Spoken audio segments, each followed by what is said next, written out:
옛날 옛적 프랑스의 작은 마을 라베뉴에는 특별한 나무 요정이 살고 있었습니다. 그의 이름은 피에르였고 그는 마을의 커다란 떡갈나무 속에 살며 사람들과 자연을 사랑하는 마음으로 가득 차 있었습니다. 피에르의 임무는 마을 숲의 균형을 유지하며 나무와 동물들을 보호하는 것이었습니다. 하루는 피에르가 그의 친구인 작은 세파블로와 함께 숲을 여행하고 있었습니다. 그들은 초록빛이 감도는 아침 햇살을 받으며 숲을 거닐었습니다. 그러던 중 파블로가 멀리 달빛의 축복을 받은 듯한 신비로운 흰 토끼를 발견했습니다. 그 토끼는 바로 달에 사는 전설적인 토끼 루나였습니다. 루나는 달에서 내려와 지구의 숲을 구경하러 왔고 피에르와 파블로는 그녀가 길을 잃고 방황하고 있다는 것을 알았습니다. 그녀는 달로 돌아가는 길을 잊어버렸고 도움을 요청했습니다. 피에르와 파블로는 그녀를 도와주기로 했으며 셋은 함께 모험을 떠났습니다. 여정의 시작은 마을의 오래된 예언자 리옹을 찾는 것이었습니다. 리옹은 깊은 산 속 샘 옆에 살며 오랜 지혜로 유명했습니다. 피에르와 친구들은 리옹 할아버지에게 달로 돌아가는 길을 물었습니다. 리옹은 오래전 전에서 내려오는 전설적인 연꽃이 자라는 신비로운 호수로 가야 한다고 말했습니다. 그 연꽃은 달빛의 힘을 극대화하여 루나가 달로 갈 수 있도록 도와줄 수 있었습니다. 셋은 깊은 숲길을 헤쳐나갔습니다. 그들은 길을 찾는 동안 다양한 친구들을 만나게 되었죠. 지혜로운 올빼미 로렌스는 그들에게 지도와 숲의 신비로운 길에 대한 조언을 주었고 장난꾸러기 다람쥐 리오는 그들을 신나게 웃게 해주었습니다. 마침내 그들은 신비로운 호수에 도착했지만 호수는 마법의 액체가 가득 찬 도전적인 퍼즐로 보호되고 있었습니다. 이 퍼즐을 풀어야 연꽃을 얻을 수 있었습니다. 피에르의 마법과 파블로의 재치, 루나의 뜨거운 열정이 결합되어 그들은 퍼즐을 푸는 것에 성공했습니다. 마지막으로 피에르는 연꽃 위로 손을 내밀어 루나를 달로 보낼 준비를 마쳤습니다. 루나는 작별의 말을 전하며 말했습니다. 나를 도와주셔서 고마워요. 피에르와 파블로, 이 은혜를 꼭 잊지 않을게요. 그리고 그녀는 천천히 하늘로 올라가 달빛 속으로 사라졌습니다. 피에르와 파블로는 서로를 바라보며 미소 지었습니다. 그들은 루나의 모험을 통해 자신들도 많은 것을 배웠고 자연과 더 깊이 교감하게 되었습니다. 마을로 돌아온 그들은 그날 밤하늘에 빛나는 둥근 달을 보며 루나와의 특별한 추억을 되새기며 새로운 하루를 준비해왔습니다. 이렇게 프랑스의 작은 마을 라베뉴의 숲에서는 오늘도 또 다른 새로운 이야기가 시작되고 있습니다. 두 번째 이야기, 옛날 옛적 프랑스의 작은 마을에는 클라리스라는 아름답고 용감한 소녀가 살고 있었습니다. 그 마을은 평화로웠지만 매년 한 번씩 마을 근처 숲에 있는 신비한 동굴에서는 별똥별이 떨어진다고 했습니다. 많은 사람들은 별똥별이 특별한 소원을 들어준다는 전설을 믿고 있었지만 아무도 그 별을 실제로 본 적이 없었습니다. 클라리스는 어느 날 밤 별똥별을 보고 소원을 빌고 싶다는 열망에 휩싸였습니다. 그녀는 마음속으로 무엇이든 이룰 수 있는 기회를 잡고 싶어라고 생각하며 숲속 동굴로 향했습니다. 숲은 짙은 어둠과 미스터리로 가득했지만 클라리스는 걱정하지 않았습니다. 그녀는 항상 모험을 즐겼고 마을에서 가장 용감하다고 불리웠습니다. 동굴에 도착한 클라리스는 눈앞에 펼쳐진 장관에 놀랐습니다. 동굴 안쪽으로 들어가자 벽과 천장이 별처럼 반짝였고 신비로운 빛이 그녀를 이끌었습니다. 동굴의 중심에서는 정말로 하나의 별똥별이 반짝이고 있었습니다. 그녀는 설렘을 억누르며 별똥별에게 다가가 조용히 소원을 빌었습니다. 내 꿈이 별이 되어 세계 곳곳을 자유롭게 여행할 수 있기를. 또 그녀는 평화롭고 행복한 세상을 만들고 싶다고 덧붙였습니다. 그 순간 동굴 안에 강렬한 빛이 폭발했고 클라리스는 정신을 잃고 맙니다. 깨어났을 때 그녀는 자신이 반짝이는 별이 되어 하늘에서 세상을 내려다보고 있다는 것을 알게 되었습니다. 그리고 그녀는 자유롭게 하늘을 날아다니며 새롭게 모습을 바꾼 자신의 존재를 즐겼습니다. 클라리스는 우주를 여행하며 다양한 별들과 행성들을 탐험했습니다. 그녀는 아름다운 장면들을 눈에 담으며 많은 세계의 사람들과 친구가 되었습니다. 또한 그녀의 가슴 속에 있던 평화롭고 행복한 세상을 만들고자 하는 소원도 잊지 않았습니다. 그녀는 별빛으로 세상 사람들에게 꿈과 희망을 주었고 그녀의 존재는 어두움을 방지하는 한 줄기 빛이 되었습니다. 그렇게 클라리스는 별이 되어 영원히 하늘을 떠돌며 많은 사람들에게 전설 속의 영웅으로 기억되었습니다. 그녀의 모험과 소원은 여전히 밤하늘의 별빛으로 남아 꿈과 희망을 전하고 있습니다. 그래서 밤하늘의 별을 볼 때면 사람들은 클라리스의 이야기를 떠올리며 미소를 짓습니다. 세 번째 이야기, 옛날 아름다운 도시 리옹에는 눈부신 마법 거울이 숨겨져 있다는 전설이 전해져 내려왔다.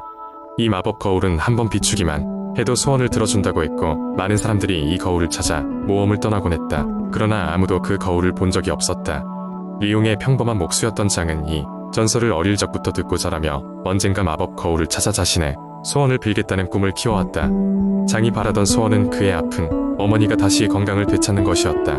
어느 날 장은 친구 마르셀과 함께 시장에 나갔다가 노래를 부르며 자신의 신비한 물건들을 파는 한 노파를 만나게 된다. 노파는 흥미를 끌기에 충분한 쪽지 하나를 장에게 주었다. 쪽지에는 진정한 용기와 지혜는 가장 어두운 그림자 속에서 빛납니다라고 적혀 있었다. 마르셀은 그것이 무슨 뜻인지 이해할 수 없었지만 장은 그것이 마법 거울과 관계가 있다고 생각했다. 그날부터 장은 밤마다 리옹을 샅샅이 뒤지기 시작했다. 그는 거울을 찾아다니던 중 도시 외곽의 오래된 성체에서 불빛을 발견했다. 성체는 오래도록 버려진 곳이었지만 장은 두려움을 무릅쓰고 그곳으로 발걸음을 옮겼다. 성체에 도착한 장은 어두운 복도를 따라 끝없이 걸었다. 끝없는 듯한 복도 끝에는 섬뜩한 기운을 풍기는 거대한 문이 있었다. 잠시 망설인 후 장은 문을 열고 그 안으로 들어갔다. 그곳에서 그는 은은한 빛을 발하며 반짝이는 마법의 거울을 발견했다. 그러나 그는 곧바로 거울에 다가가지 않았다. 왜냐하면 거울 앞에는 마녀처럼 보이는 신비로운 여인이 서 있었기 때문이다. 그녀는 장에게 거울을 통해 소원을 이루기 위해서는 지혜와 용기를 시험받아야 한다고 말했다. 장은 기꺼이 시험을 받겠다고 했다. 여인은 첫 번째 시험으로 장에게 7개의 문 중에서 자신의 심장을 믿고 가장 올바른 문을 고르라는 과제를 내주었다. 다른 문들은 환영과 망상을 보여주었고 잘못 고르면 영원히 빠져나올 수 없을 것이라 했다. 장은 깊이 숨을 들이마시고 자신이 믿는 방향으로 문을 열어 통과했다. 그 순간 잔잔한 빛이 장을 감쌌고 여인은 그가 첫 시험에 통과했다고 알려주었다. 두 번째 시험은 용기의 시험이었다. 마법의 생명체가 나타나 장을 공격하기 시작했고 장은 자신을 방어하는 동시에 공격을 피해가야 했다. 장은 그 무엇에도 굴하지 않고 침착하게 상황을 극복해 나갔다. 결국 그는 자신의 실력을 발휘해 생명체를 따돌리고 두 번째 시험을 통과하게 되었다. 마지막으로 지혜의 시험이 그를 기다리고 있었다. 여인은 장에게 난해한 수수께끼를 내주었고 이를 푸는 데에 그의 모든 사고력을 동원해야 했다.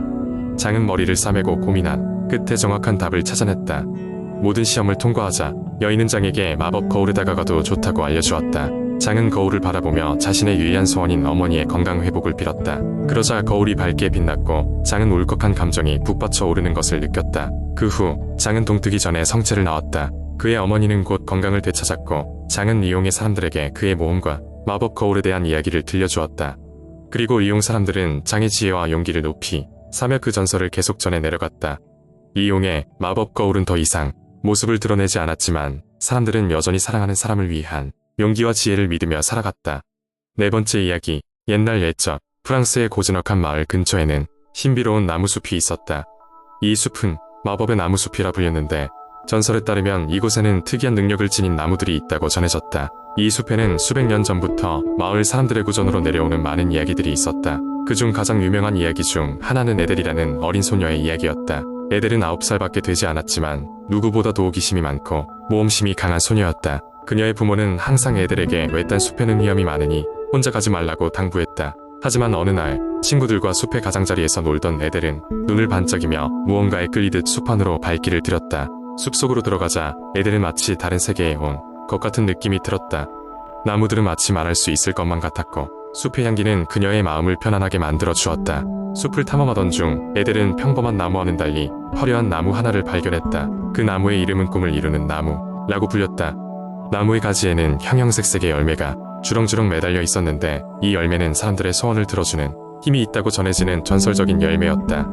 에델은 고민에 빠졌다. 그녀의 소원은 자신의 동생이 병에서 빨리 낫는 것이었다. 그녀는 손을 조심스럽게 내밀어 열매 하나를 따고는 나무에게 조심스레 소원을 빌었다. 꿈을 이루는 나무는 가지를 흔들며 노래 같은 소리를 냈고 에델은 자신의 소원이 전달된 것을 직감할 수 있었다. 집으로 돌아온 에델은 하루하루 기대감에 부풀었다. 그리고 얼마 지나지 않아 에델의 동생은 기적적으로 건강을 회복했고 가족들은 기쁨의 눈물을 흘리며 서로를 끌어안았다. 마을 사람들은 모두 이 기적 같은 일을 믿기 어려워했지만 에델을 통해 전해들은 나무숲의 이야기는 점점 더 많은 사람들에게 퍼져나갔다. 세월이 흐르면서 마법의 나무숲과 에델의 이야기는 프랑스 전역에 널리 알려졌다. 이곳은 여러 사람들의 소원을 이루어주는 신비한 장소로 남았고 사람들은 여러 세대에 걸쳐 나무숲을 찾아와 자신만의 꿈을 이루기 위해 마음 깊이 소원을 빌곤 했다. 이 이야기는 단순한 동화로만 남지 않았다. 마치 애들이 소원을 빌었던 꿈을 이루는 나무처럼 사람들에게 포기하지 말고 꿈을 꾸고 노력하라는 메시지를 전해주었다. 그래서 오늘날에도 그 마법의 나무숲은 사람들에게 희망의 장소로 자리매김하고 있다.